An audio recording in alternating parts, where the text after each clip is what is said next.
혹시, 나를 좀 그만 증명하고 싶다. 이런 생각 해보신 적 없으세요? 오늘은 바로 그 이야기, 증명하지 않아도 되는 삶에 대해서 한번 깊이 파고들어 보려고 합니다. 자, 그럼 이걸로 한번 시작해 볼까요? 여러분의 하루 어떠세요? 이게 정말 살아가는 삶인가요? 아니면 매일같이 치러야 하는 어떤 시험 같다는 생각 혹시 안 드세요? 자, 첫 번째 섹션입니다. 1일 성적표. 이게 무슨 말이냐면요. 우리도 모르게 매일 아침마다 성적표를 받아들고 있다는 거예요. 생각해 보세요. 하루가 채 시작되기도 전에 우리 대부분은 벌써 자기 점수를 확인하고 있거든요. 눈 뜨자마자 날씨부터 확인하세요? 아니죠. 아마 많은 분들이 이걸 먼저 볼걸요?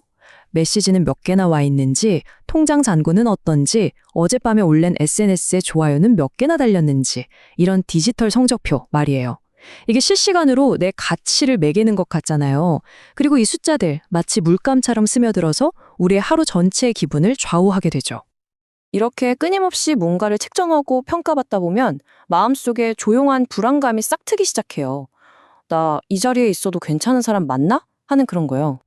자, 그럼 두 번째 섹션으로 넘어가 볼게요. 성과라는 감옥. 여기서 진짜 중요한 포인트가 뭐냐면요. 이런 불안감이 내 탓이 아니라는 거예요. 이건 어떤 개인의 실패가 아니라 이 자료에서 말하는 성과의 감옥이라는 아주 거대한 사회 시스템의 결과물이라는 거죠. 이게 뭐냐면요. 우리의 가치가 그냥 주어지는 게 아니라고 생각하는 거예요. 매일 아침 리셋돼서 제로에서부터 다시 시작해야 하는 거죠. 끊임없이 성과를 내서 내 가치를 증명하고 또 증명해야만 하는 그런 세상에 우리가 살고 있다는 겁니다. 보세요. 당신은 점수가 아니라 사람이다. 너무 당연한 말이잖아요. 근데 진짜 신기한 건 이 성과의 감옥이라는 시스템 안에 있으면 이 당연한 말이 믿기지가 않는다는 거예요. 정말 어렵게 만들죠. 예전에는 우리가 누구인지를 관계나 이야기로 설명했잖아요. 근데 지금은 어때요? 직함, 연봉, 스펙 이렇게 딱 떨어지는 숫자로 모든 게 바뀌었어요. 훨씬 비교하고 줄 세우기 편하니까요. 그러다 보니 실패나 슬픔 같은 인간적인 복잡한 부분들은 이 깔끔한 데이터 앞에서 설 자리를 잃어버리는 거죠. 결국 어떻게 되냐면요. 이 시스템을 우리가 그냥 통째로 삼켜버리는 거예요. 내면화하는 거죠. 그래서 더는 밖에서 누가 뭐라고 할 필요도 없어요. 내 안의 평가관이 훨씬 더 무섭고 가혹하게 더 높은 기준을 들이대면서 나를 계속 몰아붙이니까요. 자, 세 번째 섹션입니다. 바로 하나만 더라는 착각. 이 성과라는 감옥이 왜 이렇게 견고하냐면요. 바로 이 강력한 착각 때문이에요. 다음 목표만 달성하면 진짜 평화로워질 거야 하는 그 믿음이요. 네, 바로 이거죠. 이것만 더하면 괜찮아질 거야. 이게 바로 성과 감옥의 마법 주문 같은 거예요. 저 앞에 당근을 계속 매달아 놓는 거죠. 미래의 안도감을 약속하면서 우리를 이 쳇바퀴에서 절대 내려오지 못하게 만드는 겁니다. 이 순환도를 한번 보세요. 우리가 어떻게 갇히는지 너무 잘 보여주죠. 먼저 불안하고 내가 부족하게 느껴져요. 그래서 새로운 목표를 세우죠. 그걸 딱 달성하면 잠깐, 아주 잠깐 안도감이 들어요. 근데 그게 끝이 아니에요. 바로 다음 목표가 눈앞에 나타나죠. 그럼 다시 불안해지는 거예요. 무한 반복이죠. 목표 달성이 끝이 아니라 그냥 새로운 출발선인 셈입니다. 이걸 자료에서는 복음 더하기 알파의 덫이라고 표현하는데요. 말이 좀 어렵죠? 쉽게 말하면 이런 거예요. 우리는 조건 없는 사랑, 조건 없는 인정을 되게 불편해한다는 거예요. 그냥 내가 가치 있다는 걸 못 믿는 거죠. 그래서 거기에 알파, 즉 조건을 하나 붙이는 겁니다. 내가 성과를 내야만 사랑받을 자격이 있지, 내가 이걸 해내야만 존중받을 수 있어 하고요. 그래야 내 노력으로 얻은 것 같아서 마음이 편해지거든요. 자, 그럼 어떻게 해야 할까요? 대안이 있어야 하잖아요.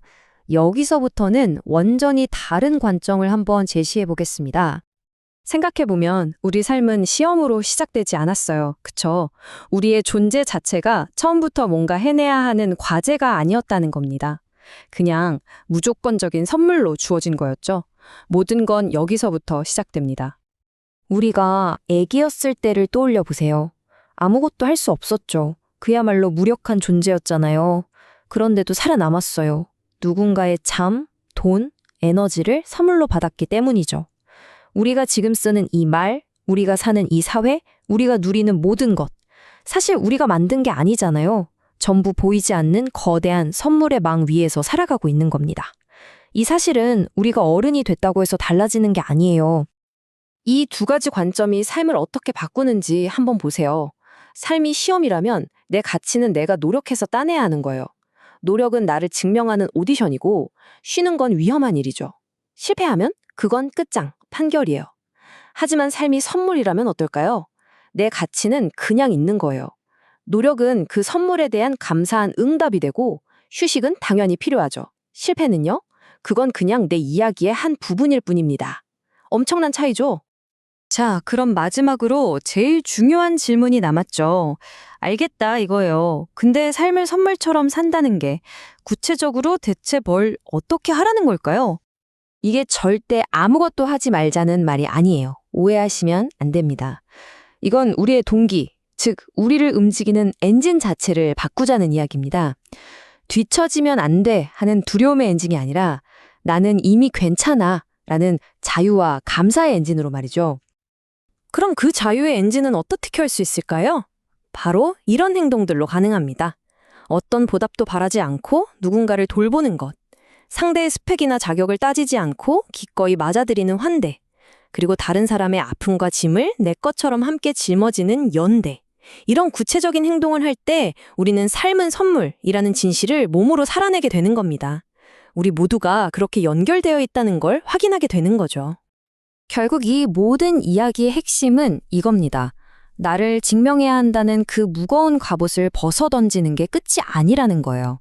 그 갑옷을 벗으면 텅 빈 공허함이 남는 게 아니라 비로소 진짜 다른 삶을 살아갈 수 있는 자유로운 공간이 열린다는 거죠.